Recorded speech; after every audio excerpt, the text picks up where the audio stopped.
class for this course, sports management.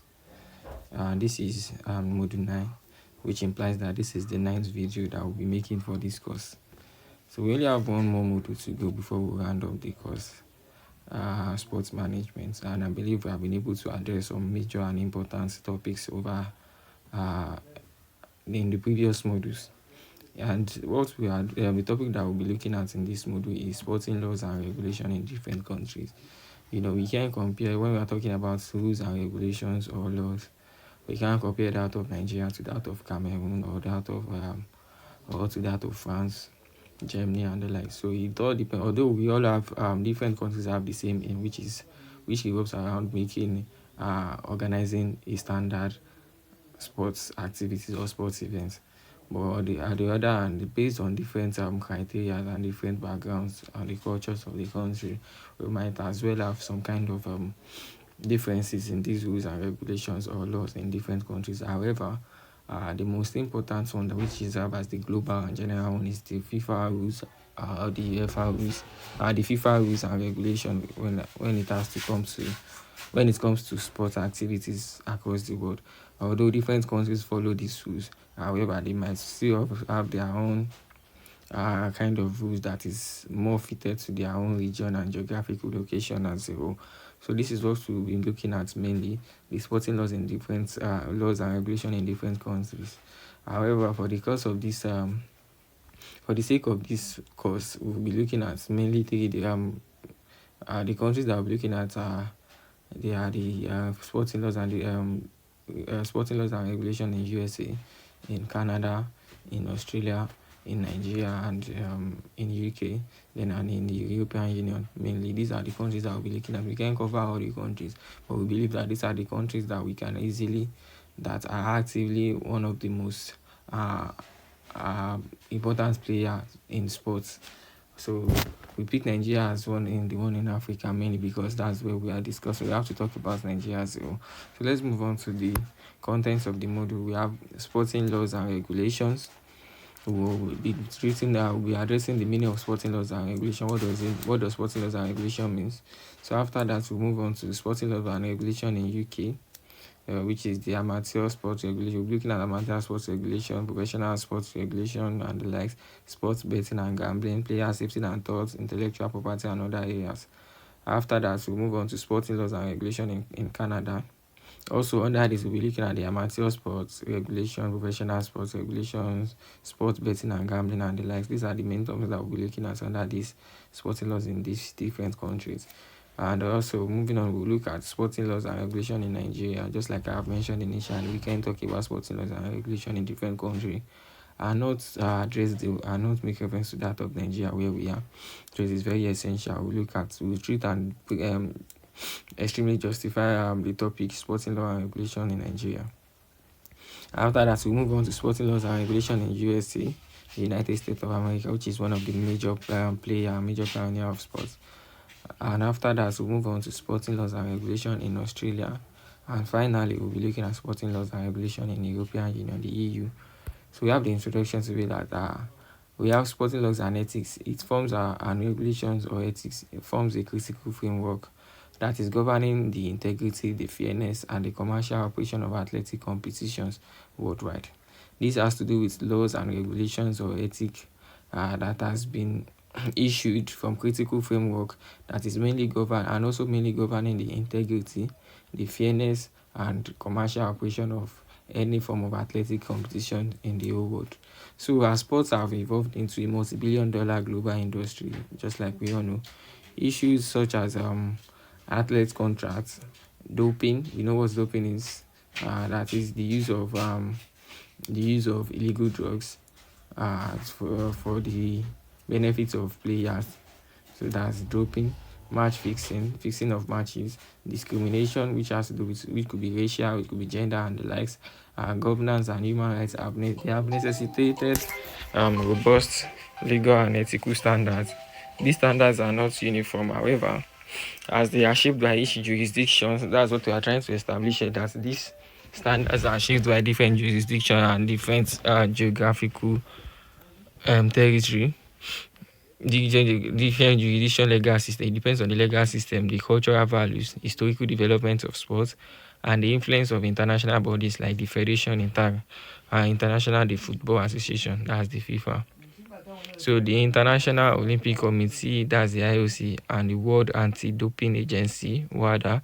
So now comparing sporting laws and regulations or ethics across the United Kingdom, the United States of America, Canada, Nigeria, the European Union, and even the Australia, it reviews we review both common principles such as the pursuit of fair play and anti-corruption, and significant divergences driven by different approaches to regulation, enforcement, and the balance between commercial interest and public policy.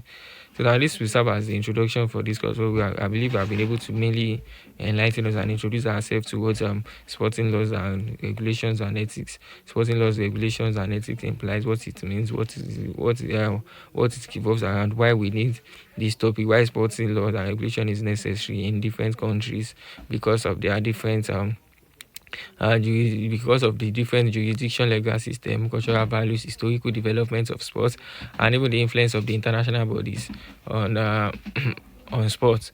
So now let's move on to the main contents of this module, which is sporting laws and regulation. Just like we have mentioned during the contents of the module, that we'll be introducing ourselves to the meaning of sporting laws and regulation, understanding what sporting law and regulation implies and what it means.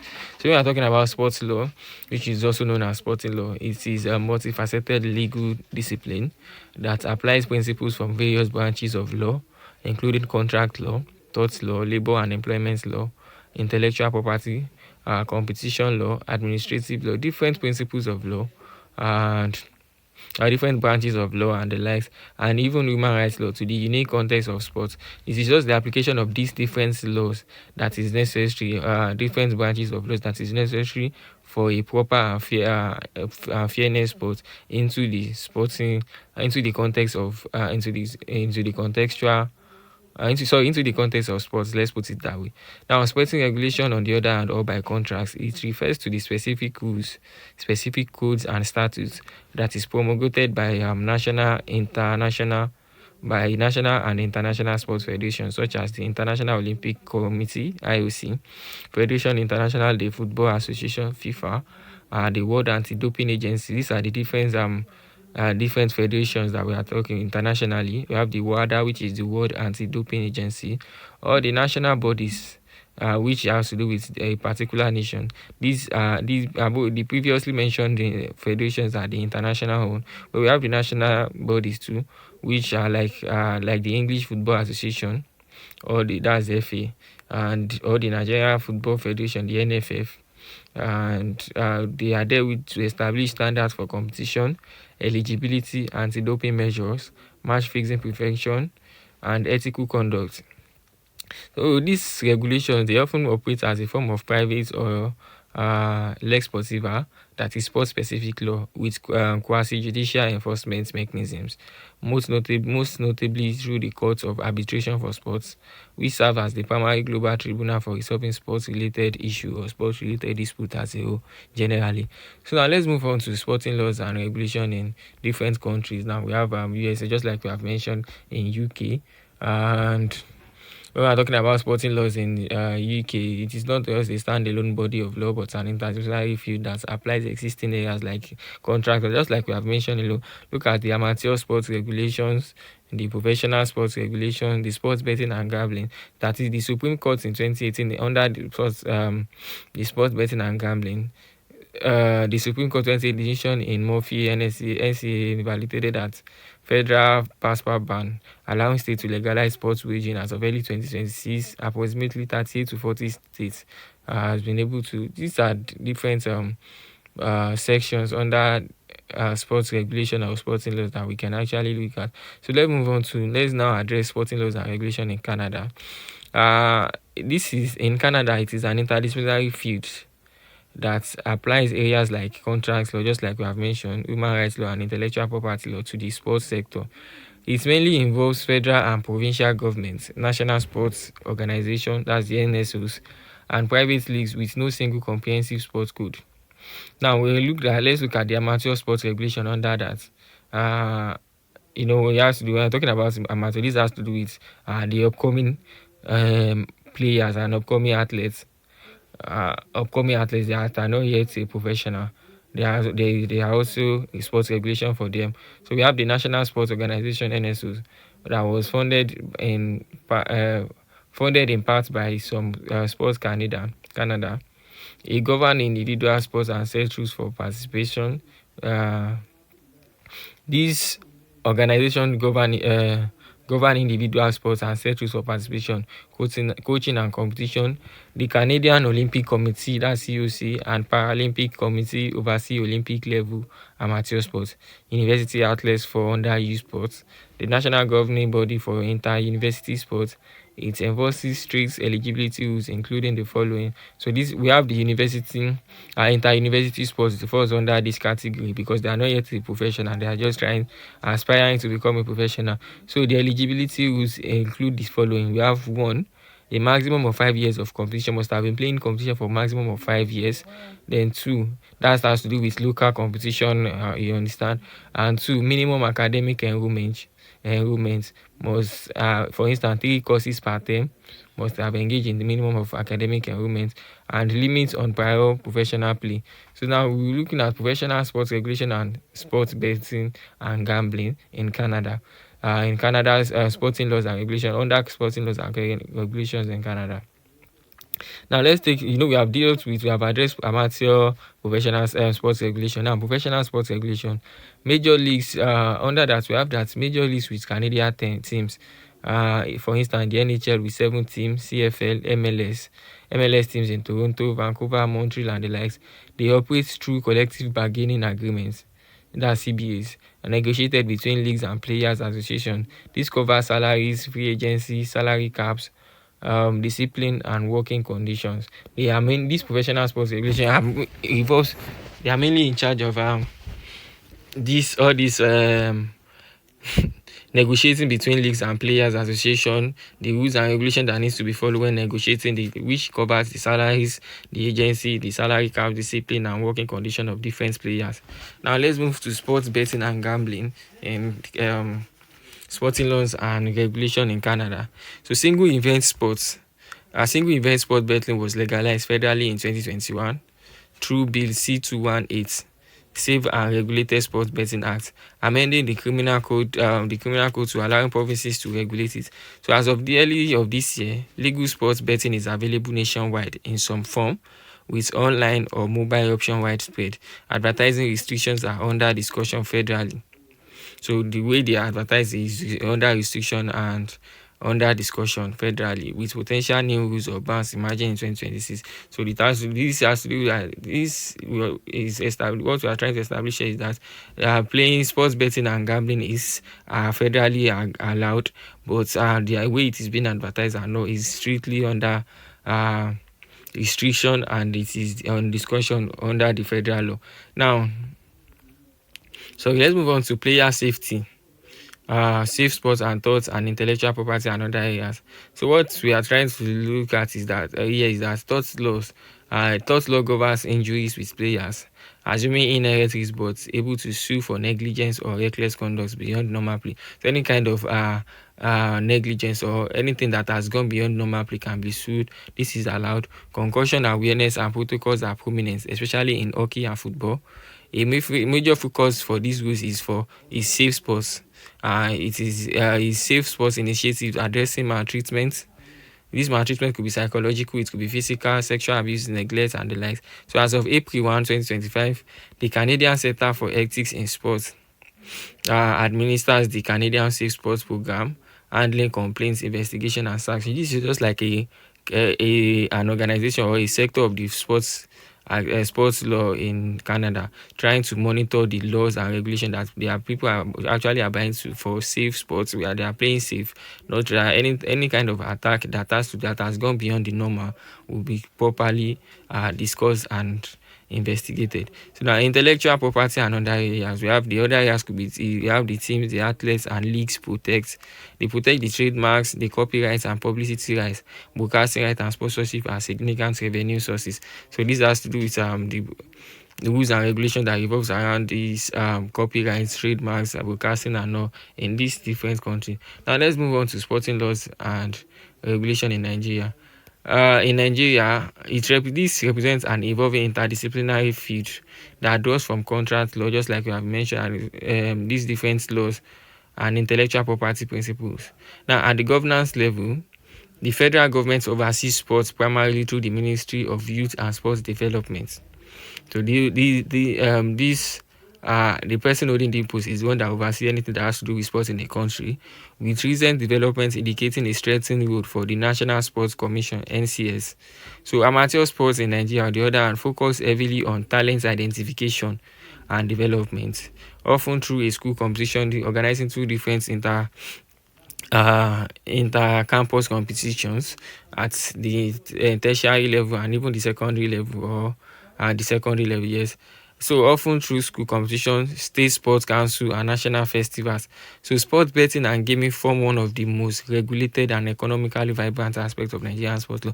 Just like we know that sporting and gambling is very, very common among the youth of the Nigerians. So this happens so because it is generally accepted by the country. So betting on sports is legal, so classified largely as a game of skill and regulated federally by the National Lottery Regulatory Commission, that's the NLRC, under the National Lottery Act 2005.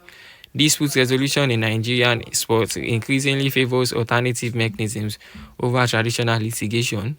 Domestic disputes can be handled through federation tribunals or mediation under the Arbitration and Mediation Act 2023, while international matters often go to the Court of Arbitration for Sports, that's the CAS.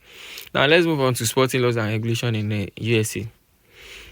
Sporting laws and regulation in the United States, it forms a complex framework that governs everything from amateur and college athletics to professional leagues, broadcasting athletes' rights, broadcasting, it revolves around broadcasting, athletes' rights, integrity issues, and even emerging areas like betting and name, image and likeness, NIL compensation. Now let's look at, under this we have the federal law and key statutes. And what does this say? It stated that several foundational federal laws that shapes U.S. sports.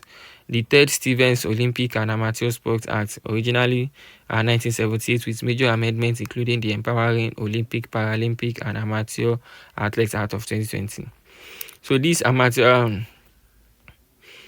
third Stevens Olympic and Amateur Sports Act, it establishes the U.S. Olympic and Paralympic Committee, which is the USOPC, and the national coordinating body for Olympic and amateur sports, granting it authority over national governing bodies, athletes' due process rights, and protections against doping or misconduct.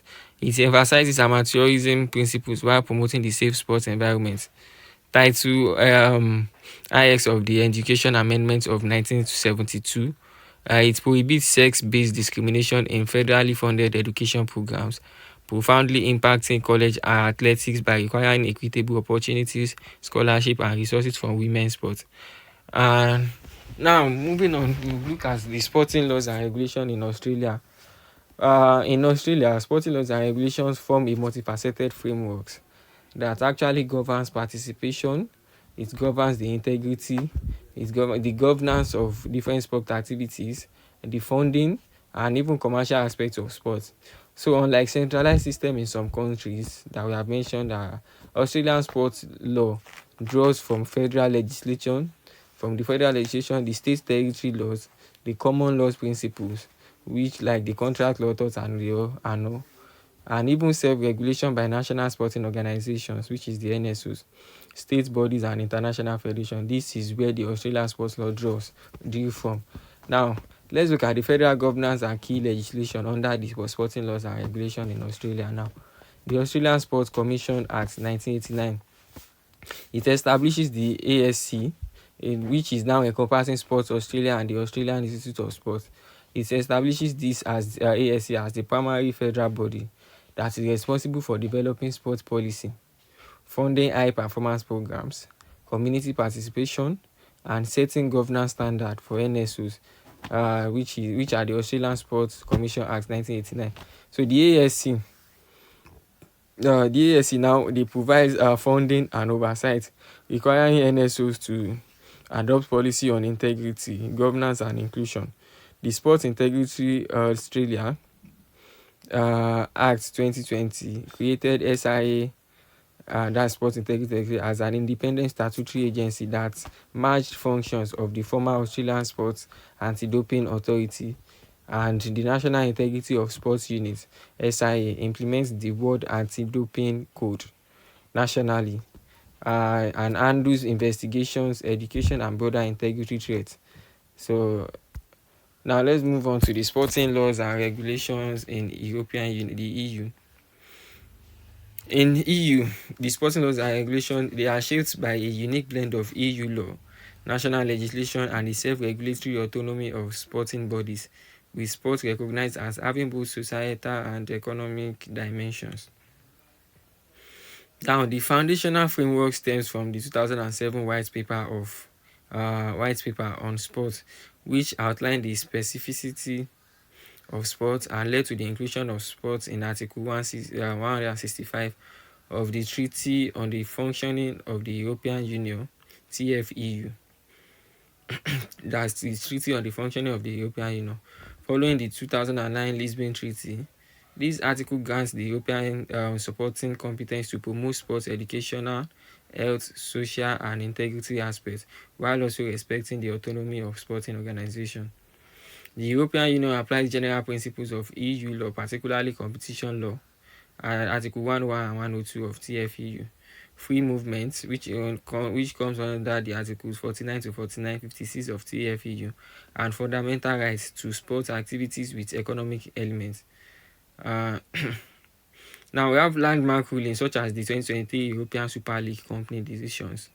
Have also reinforced that governing bodies like the UEFA and FIFA cannot impose arbitrary prior approval schemes for new competition without transparent, objective criteria, as this may violate competition and free movement rules, which implies that this can also check this landmark CJEU release can also check the UEFA and FIFA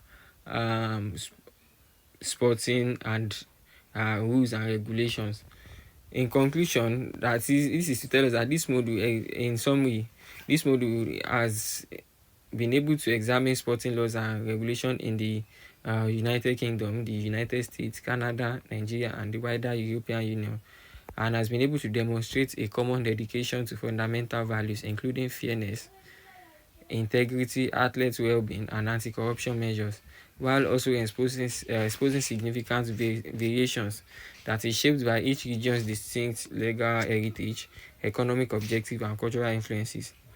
North American systems in the US and Canada feature strong structures that integrate private regulation, collective bargaining, and government supervision, illustrated by groundbreaking House v NCAA settlements that introduces revenue sharing for college athletes, and Canada's comprehensive Safe Sports program, placing equal emphasis on commercial growth and safeguard for both amateur and professional competitors.